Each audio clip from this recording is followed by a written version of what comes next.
Hi friends, दोस्तों आज मैं बात करूंगा डावरी के बारे में, जिसको बोलते हैं डावर। डावर अंदर मुस्लिम लॉ। देखिए, आप लोग ने सुना होगा कि हिंदू में डावरी जो है वो इलीगल माना जाता है, मगर मुस्लिम में इलीगल नहीं है, ये लीगल है। जब भी कोई मुस्लिम वाइफ मुस्लिम हस्बैंड से शादी करती है तो वाइफ का एक राइट होता है कि अपने हस्बैंड के पास से कोई मॉनिटरी या तो फिर नॉन मॉनिटरी प्रॉपर्टी अपने पास ले ले। इसको बोलते हैं डावरी। सबसे पहले बात करते हैं डावरी होता क्या है। तो मीनिंग ऑफ डावरी, जिसको मेहर भी बोलते हैं। अब आपको ये जो वर्ड है उसको याद रखना पड़ेगा, क्योंकि एग्जाम में आपको शॉर्ट नोट पूछेंगे कि मेहर क्या होता है। अब मेहर मतलब डावरी होता है, ये आपको पता ही नहीं है तो आप आंसर कैसे लिखोगे। तो आपको ये वर्ड जो है वो याद रखना पड़ेगा, जिसको बोलते हैं मेहर। ठीक है।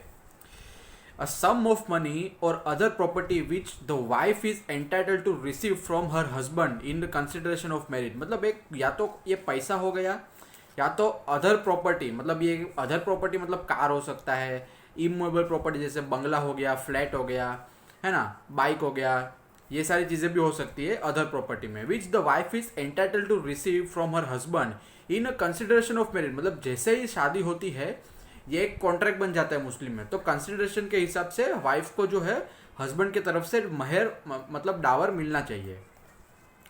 This consideration as a token of love and affection towards the wife and this dower is called mahar। मतलब ये जो consideration होता है ये एक प्यार होता है हस्बैंड का वाइफ के लिए, एक लव एंड अफेक्शन होता है वाइफ के लिए, तो इसको बोलते हैं डावर, जो हस्बैंड अपनी वाइफ को देता है मुस्लिम मैरिज में।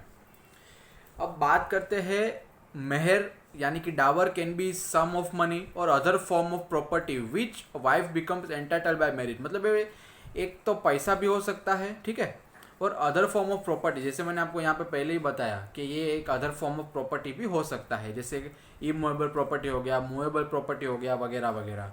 Dawar is considered to be an integral part of marriage. मतलब मुस्लिम अगर मैरिज होता है तो डावर होगा ही होगा। हिंदू मैरिज में क्या होता है, डावरी जो है वो कंपलसरी नहीं है, ये इलीगल माना जाता है। जब अगर कोई हस्बैंड अपनी वाइफ को या तो फिर वाइफ के पेरेंट्स को डावरी देता है तो ये इलीगल माना जाता है हिंदू मैरिज में, मगर मुस्लिम में ऐसा नहीं है। ये एक कंसिडरेशन है जो कंपलसरी होता है, हर हस्बैंड को अपनी वाइफ को देना पड़ता है, चाहे वो कोई भी मैरिज करता हो। It may be settled before or at the time even after marriage. और ये शादी के पहले भी आप इसको फिक्स कर सकते हैं, शादी के बाद भी फिक्स करते हैं, और ये ओरल भी फिक्स कर सकते हैं और रिटन डॉक्यूमेंट में भी फिक्स कर सकते हैं। तो यहाँ पे अभी ये सम कितना होना चाहिए डावरी का, ये कोई लिखा हुआ नहीं है, ये डिपेंड होता है कि हस्बैंड की वाइफ को कितना डावरी चाहिए। ठीक है। देखिए दोस्तों, अगर आप एलएलबी कर रहे हैं या तो फिर BLS LLB 5 year integral course कर रहे हैं तो आपको पता होगा कि नोट्स अवेलेबल नहीं होती कहीं पे भी। अगर आप झाप वाला लेते हो या तो फिर रतनलाल धीरजलाल लेते हैं तो उसमें भी मतलब क्वालिटी नहीं होती। आप इतनी महंगी किताबें खरीदते हो मगर उसमें काम का कुछ होता है नहीं, खाली 2-4 पेज पढ़ोगे फिर उसके वो बुक ऐसे वेस्ट होती है। तो मैंने यहाँ पे सारे वीडियो डिटेल में बनाए हैं। अगर आप एलएलबी कर रहे हैं या तो फिर BLS LLB 3 year 5 year course कर रहे हैं तो आप मेरे चैनल को लाइक करो, सब्सक्राइब करो।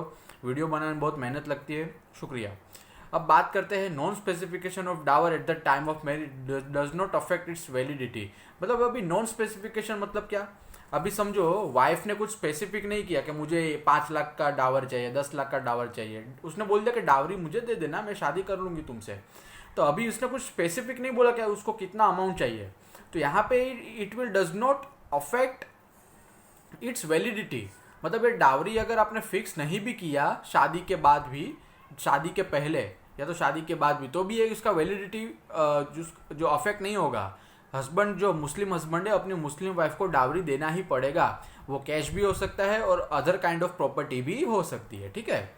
Objective and importance of dower. अभी डावरी मैंने क्या है वो मैंने आपको बता दिया कि डावरी होता है, कि उसका मीनिंग भी मैंने बता दिया। अब इसका ऑब्जेक्टिव क्या है वो आपको मैं बता देता हूँ। It affords protection to the wife against the arbitrary exercise of the power of husband to divorce his wife. मतलब यहाँ पे क्या होता है, इस्लाम में डाइवोर्स लेना बहुत आसान हो जाता था। एक ज़माना था जब तलाक तलाक बोल देते थे और वाइफ का डाइवोर्स हो जाता था अपने हस्बैंड से। तो यहाँ पे क्या होता है, डाइवोर्स होने के बाद मुस्लिम वाइफ को एक सिक्योरिटी मिलती है कि उसके पास कुछ पैसे होते हैं, जब तक उसकी दूसरी शादी नहीं होती तब तक वो पैसे से अपना गुजारा कर सके। तो वो यही वजह है कि डावरी को इस्लाम में लाया गया, वो भी लीगल माना जाता है। Imposition of obligation of on husband as a mark of respect towards the wife. मतलब ये एक ऑब्लिगेशन हो गया हस्बैंड का अपनी wife towards the wife, wife के प्रति एक ऑब्लिगेशन हो गया टू रिस्पेक्ट हर। मतलब एक आप डावरी देते हो तो ये एक रिस्पेक्ट माना जाता है इस्लाम में, जबकि हिंदू मैरिज में ऐसा नहीं होता। हिंदू में तो आपको जेल भी हो सकती है, अगर आप डिमांड करते हो तो भी जेल होगी, अगर आप डावरी रिसीव करते हो तो भी जेल होगी, मगर इस्लाम में ये लीगल माना जाता है। ठीक है। Placing a check on the capital exercise of the power of husband to divorce, मतलब ये एक रिस्ट्रिक्शन करता है हस्बैंड को कि जितनी हो सके उतना कम डाइवोर्स दे अपनी वाइफ को। ठीक है। जनरली क्या होता है, एक तो मुस्लिम मेल जो होता है वो 4 शादी कर सकता है और अपने चारों वाइफ में से किसी को भी जब चाहे डाइवोर्स दे देता था। तो अब वो वाइफ बेचारी क्या करेगी, वो वाइफ तो अपने हस्बैंड पे डिपेंड होती थी, तो ये जो पैसा होता था, जो डावरी मिलती थी, उससे वाइफ जो है वो अपना गुजारा कर सकती है जब तक उसकी दूसरी शादी नहीं होती। ठीक है।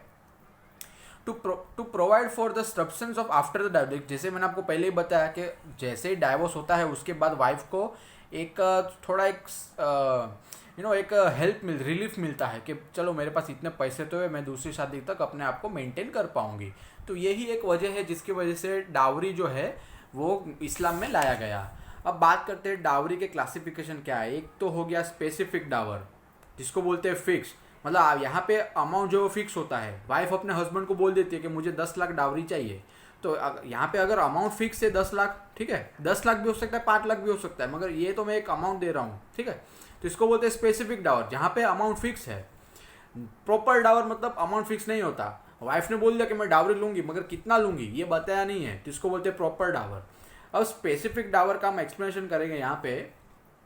If the amount of dower has been fixed by the parties before or at the time of marriage is called specific dower or महर।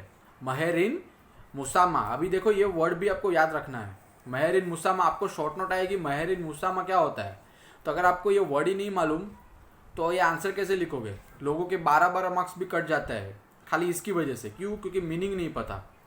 तो आपको ये वर्ड जो है वो रट लेना है और कोई ऑप्शन ही नहीं है आपके पास। ठीक है।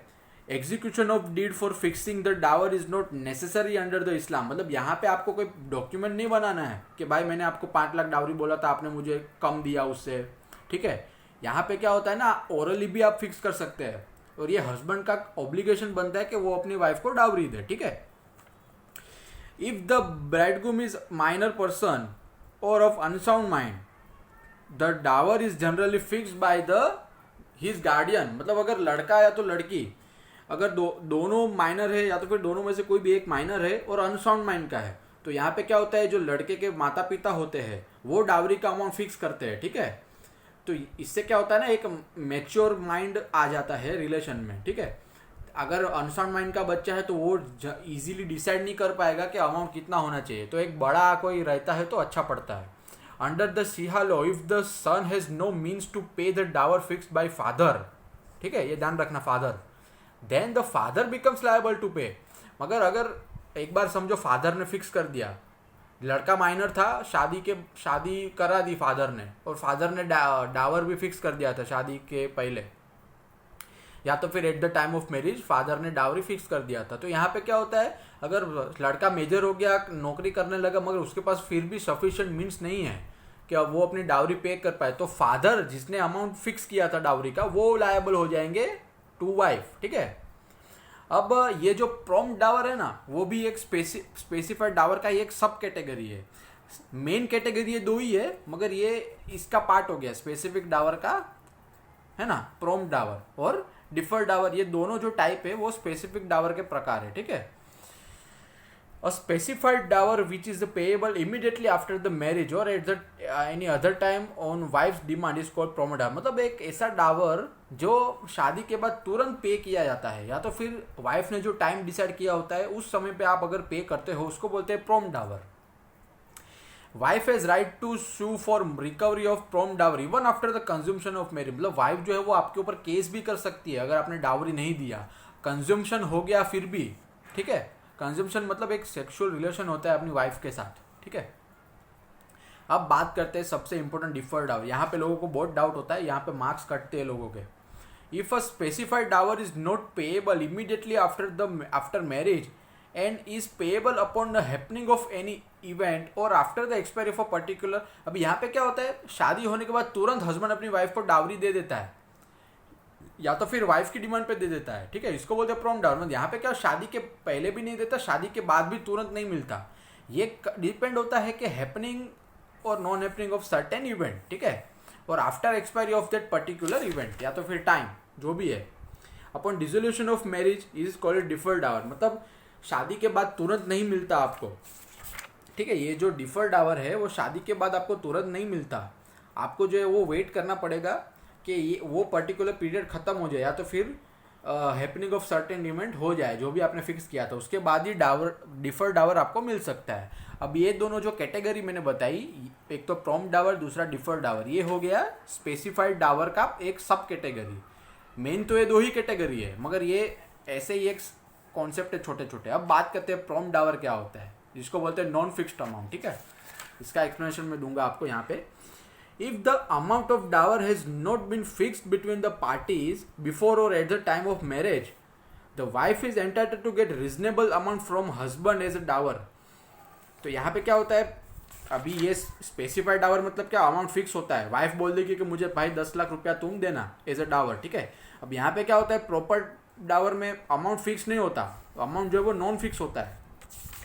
तो यहाँ पे क्या होता है, अगर अमाउंट शादी के पहले या तो शादी के मतलब शादी के टाइम पे भी अगर उन्होंने फिक्स नहीं किया, तो फिर भी वाइफ जो है वो रीजनेबल अमाउंट हस्बैंड से ले सकती है। रीजनेबल, अभी ये रीजनेबल कैसे होता है वो कोर्ट डिसाइड करती है, ठीक है। या तो फिर कोर्ट में जाने बिना भी ये वाइफ डिमांड कर लेगी और हस्बैंड जो है वो उसको चुपचाप दे देगा जो भी अमाउंट बनता है। This Dawar is called proper Dawar और मेहर इन मिसिल। ये वर्ड भी आपको याद रखना है फ्रेंड्स। अगर ये वर्ड पता नहीं होगा तो आपको इसका मीनिंग पता नहीं होगा, मीनिंग नहीं पता होगा तो आप पूरा आंसर जो है वो आपका ऐसे ही वेस्ट हो जाएगा, मार्क्स कट जाएंगे। ये जो वर्ड है वो याद रखना, ये वाला वर्ड है, फिर ये वर्ड है जिसको बोलते हैं स्पेसिफाइड डावर, ये भी याद रखना, ठीक है। और डावरी का जो मेन वर्ड है वो मेहर है, मेहर जिसको बोलते हैं डावरी, ठीक है। It is payable on the demand by the wife, मतलब ये प्रॉम्प्ट डावर होता है, जो अनस्पेसिफिक डावर होता है, जिसका अमाउंट फिक्स नहीं होता, वो वाइफ के डिमांड पे किया जाता है। वाइफ कभी भी मांग सकती है, शादी के पहले या शादी के बाद, और हस्बैंड का ये कर्तव्य बनता है कि वो अपनी वाइफ को डावर दे, ठीक है। Even if the marriage has been solemnized on the condition that wife shall not claim the dower, still she is entitled to claim proper dower from husband. अगर हस्बैंड ने एक कंडीशन रखा था शादी करने से पहले कि वाइफ जो है वो डावरी नहीं मांगेगी, फिर भी वाइफ मांग सकती है। यहाँ पे वाइफ का कभी भी राइट नहीं खत्म होगा, ये ध्यान में रखना। आपको 12 मार्क का सिचुएशनल क्वेश्चन भी आ सकता है कि अगर हस्बैंड कंडीशन रखता है कि शादी के बाद वाइफ डावरी नहीं मांगेगी, तो वाइफ एंटाइटल रहेगी कि नहीं रहेगी? तो वाइफ एंटाइटल रहेगी, क्योंकि ये जो हक है राइट का वाइफ का, वो एक एब्सोल्यूट हक होता है डावरी मांगने का, ठीक है। अगर हस्बैंड ने एक कंडीशन रखी भी है कि डावरी नहीं मांगेगी, फिर भी वाइफ मांग सकती है शादी के बाद भी, ठीक है। तो ये पॉइंट जो है वो काफ़ी इंपॉर्टेंट हो गया। अब बात करते हैं amount of proper dower is generally fixed by the court. जैसे मैंने आपको पहले ही बताया, कोर्ट का बहुत ही इंपॉर्टेंट रोल होता है डावरी में। Taking the following fact into consideration. अब कोर्ट जो है वो डावरी डिसाइड कैसे करती है? कोर्ट जो है वो पार्टी को पर्सनली जानती नहीं है, तो पर्सनली जानने के लिए कोर्ट क्या करती है, ये 3 चीज़ ध्यान में रखती है। सबसे पहले तो पर्सनल क्वालिफिकेशन ऑफ वाइफ। अगर वाइफ पढ़ी लिखी है, इंडिपेंडेंट है, मतलब खुद से अर्निंग कर रही है, तो डावरी का अमाउंट है वो थोड़ा कम होगा, ताकि इससे क्या होता है ना, हस्बैंड का जो बोझ है वो भी थोड़ा कम हो जाए। इकोनॉमिक स्टेटस ऑफ हस्बैंड, अगर हस्बैंड कमाता ही नहीं है या फिर कमाता है बहुत कम कमाता है, तो वो हिसाब से कम डावरी का अमाउंट फिक्स करेंगे, ठीक है। अब social position of wife's father's family, मतलब वाइफ जिसके घर से आई है, मतलब जो उसके माता पिता है, जो उसके फैमिली परिवार है, वो कितने सक्सेसफुल है, कितने सोशल, मतलब वो बोलते हैं ना, उसका स्टेटस क्या है। अगर वो गरीब है तो उसको डावरी मिलना ही चाहिए, वो भी बड़ा अमाउंट। अगर वो अच्छे घर से आई है, पैसे वाली है, तो उसको कम डावर मिलेगा तो भी चलेगा। तो ये कुछ चीज़ें हैं जो ध्यान में रखने वाली है। देखिए दोस्तों, मैं आपको समरी बता देता हूँ। डावरी क्या होता है? डावरी एक ऐसी चीज़ होती है जो हस्बैंड अपनी मुस्लिम वाइफ को देता है। ये कैश भी हो सकता है, काइंड भी हो सकता है, ठीक है। अब यहाँ पे कोई फिक्स अमाउंट हो भी सकता है, नहीं भी हो सकता। अगर फिक्स अमाउंट है तो उसको बोलते हैं स्पेसिफिक डावर, ठीक है, जिसका अमाउंट फिक्स होता है। अगर फिक्स नहीं है तो प्रॉपर डावर। स्पेसिफाइड डावर का दूसरा नाम है मेहर आए मुसामा, ठीक है। और दूसरा है उसका उसका सब कैटेगरी है prompt Dawar and deferred Dawar. Prompt Dawar मतलब जो है ये वाइफ के डिमांड पे वाइफ को मिल जाता है, और डिफर्ड डावर जो है वो वाइफ की डिमांड पे नहीं मिलता, मगर एक happening of any event or after expiry of certain period wife को मिलता है। दूसरा है प्रॉम्प्ट डावर। प्रॉम्प्ट डावर में कोई फिक्स अमाउंट नहीं होता डावरी का, मगर एक रीजनेबल अमाउंट जो है वो वाइफ को मिल जाता है, इसको बोलते हैं प्रॉम्प्ट डावर। इसका दूसरा नाम है महर आई मिसेल। दूसरा है यहाँ पे, ये काफ़ी इंपॉर्टेंट है, इसको स्टार कर देता हूँ मैं यहाँ पे ताकि बच्चों को पता चले, ठीक है। अब even if the marriage has been solemnized on the condition that a wife shall not claim dower, she is still entitled to claim Dawar, ठीक है। अगर हस्बैंड ने कंडीशन रखा कि वाइफ जो है मेरी वो डावरी नहीं मांगेगी, फिर भी वाइफ जो है वो एंटाइटल टू डावर, ठीक है। अब इसके कोर्ट अमाउंट जो फिक्स करती है तो ये 3 कंडीशन ध्यान में रखती है। एक तो हस्बैंड का स्टेटस क्या है, वो वाइफ कितनी पढ़ी लिखी है वो, और वाइफ की जो फैमिली है जिसके घर से वो आई है वो कितने पावरफुल है, वो अच्छे घर से कि नहीं है, वो सारी चीज़ों को ध्यान में रख के कोर्ट जो है वो डावरी डिसाइड करती है, ठीक है। आशा करता हूँ आपको अच्छा लगा होगा फ्रेंड्स। अच्छा लगा होगा लाइक करो, शेयर करो, सब्सक्राइब करो। शुक्रिया।